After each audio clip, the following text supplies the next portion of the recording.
Indian culture is extremely ancient. We have to accept that civilization in India is at least 5,000 years old.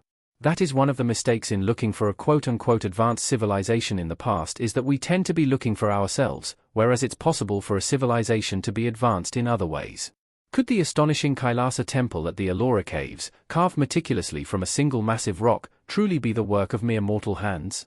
There is a particular seal that has survived, and it shows a figure which is recognizable as the god Shiva. This ancient architectural marvel, built in the 8th century under the patronage of King Krishna of the Rashtrakuta dynasty, stands as a monument not only to devotion and artistry but also to an engineering prowess that seems almost superhuman.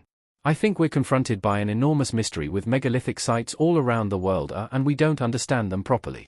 With its elaborate carvings and grand scale, the Kailasa temple has sparked a captivating debate. Was this colossal structure really constructed using primitive tools of the age, or does it bear evidence of intervention by an advanced civilization, possibly beyond our earthly realm? Some people think that the answer is extraterrestrial visitors. I don't think that's the answer, but who knows?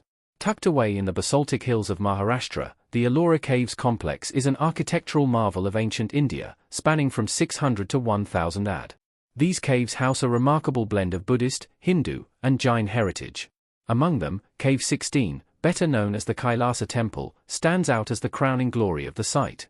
Historically referred to as Veral, the area's location along ancient north-south trade routes undoubtedly played a critical role in its development. The Kailasa Temple, known for being the largest monolithic rock excavation in the world, showcases the advanced state of engineering and architectural skills during the 8th century.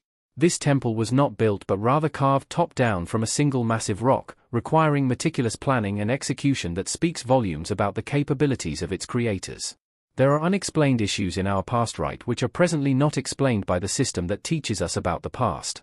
Under the patronage of King Krishna I of the Rashtrakuta dynasty, the temple was commissioned around the mid-8th century. King Krishna Ran, also known as Krishna Ranam, embarked on this ambitious project to emulate the sacred Mount Kailash, the mythological abode of Lord Shiva. The temple not only served as a place of worship but also as a demonstration of the power and artistic aspiration of the Rashtrakutas. During a period of British colonial expansion in India, British officers often ventured on expeditions for leisure and exploration. It was during one such excursion that the lush overgrown vegetation of the Maharashtra region, which had concealed the Ellora caves for centuries, finally gave way to one of the most significant archaeological discoveries in India. A lot of archaeology that gets done doesn't get done because of a targeted search. The year was 1819, and the caves, untouched and perfectly preserved as if in a time capsule, were stumbled upon accidentally by Captain John Smith and his party. The discovery by Captain Smith wasn't merely about uncovering a lost site, it was a revelation that peeled back the layers of India's rich and ancient civilization, which had thrived long before European powers set foot in the region. As Smith entered the caves, he was confronted with the grandeur of India's past, an intact cultural heritage that spoke volumes of its historical depth and complexity. However, Captain Smith left behind more than just the memory of his discovery. In what is now viewed as an act of historical vandalism, he inscribed his name and the date on a pillar inside Cave 10. At the time, such actions were common among explorers who often left their marks as records of their presence. This graffiti, though frowned upon today, provided a tangible record marking the European discovery of the site and has since become a point of contention in discussions about heritage preservation versus the historical markers of colonial exploration. Following this accidental discovery, there was a renewed interest in the Ellora caves, leading to more systematic explorations and excavations. The Archaeological Survey of India, established in 1861, took on the mammoth task of excavating and preserving these ancient sites.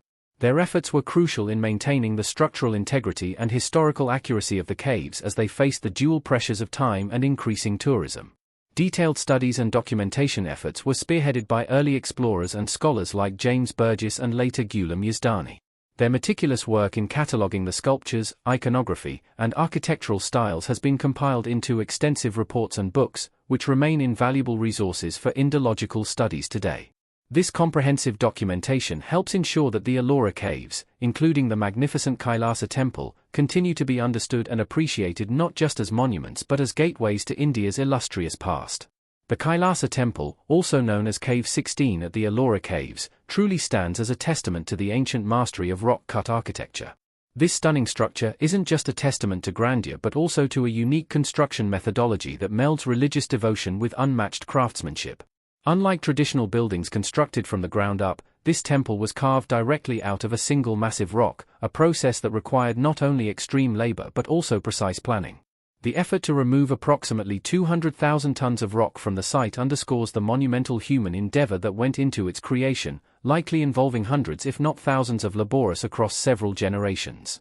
Ancient cultures all around the world preserved a memory of a high civilization of prehistory. Symbolically, the temple mirrors Mount Kailasa, the mythical abode of Lord Shiva, suggesting that the architects intended to create a heavenly abode on earth. This ambition is evident not just in the temple's scale but also in its elaborate multi-story design, which features a rare vertical expansion in rock-cut architecture. Each floor is intricately adorned with carvings and statues that bring to life stories from Hindu mythology, especially those focusing on Lord Shiva, enhancing both the religious and aesthetic appeal of the temple. Comparing the Kailasa temple to the ancient city of Petra in Jordan highlights its unique features. While Petra is renowned for its impressive facade carved into rock faces, the Kailasa temple goes a step further. It is not just a facade but a complete excavation with intricate vertical carvings that make its interiors as spectacular as its exteriors. Unlike Petra's relatively plain interiors, the Kailasa temple is elaborately detailed with entire floors, columns, and ceilings that are ornately decorated to reflect Hindu religious themes.